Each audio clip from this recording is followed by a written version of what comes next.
Donc, la première question que je voudrais vous poser, est-ce que les greffes osseuses font toujours partie de notre arsenal thérapeutique?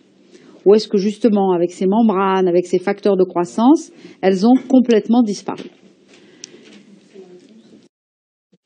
La réponse, c'est qu'on va avoir un panel de solutions qu'on va essayer d'adapter à chaque cas pour vous donner des solutions. Dans quel type de défaut vous allez plutôt utiliser de l'endogène, dans quel type de défaut vous allez utiliser un peu d'os autogène, ou bien la combinaison des deux, ou bien la membrane.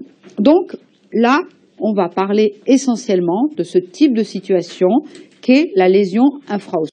Alors sur crâne sec, c'est cette composante ici. Georges, donc hier, c'était de ce type de défaut dont tu me parlais. Ça, c'est une lésion infraosseuse. Voilà, c'est pas un cratère.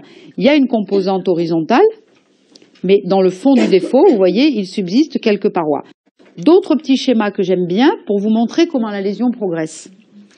Ça commence par une lésion à 3 parois.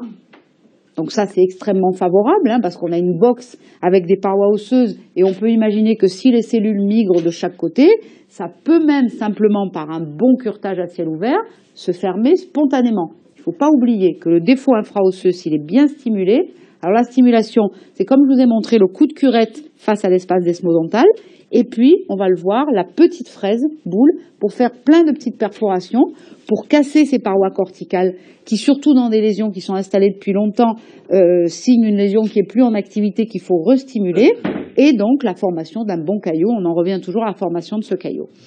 Plus le nombre de parois va diminuer, plus le pronostic de la lésion va diminuer aussi. On parle de lésions à 2 parois dans ce type de situation, pour ne retrouver qu'une paroi dans cette situation-là, et on a parfois ces lésions circonférentielles qui font pratiquement le tour de la dent, et on a parfois l'impression qu'on aurait pris une fraise et qu'on aurait éliminé de l'os comme ça sur toute la périphérie.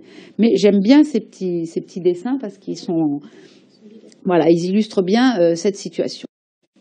Donc, lorsque la lésion est étroite et que le nombre de parois est important, l'anatomie osseuse est favorable à un processus de régénération. Ça, il ne faut jamais l'oublier,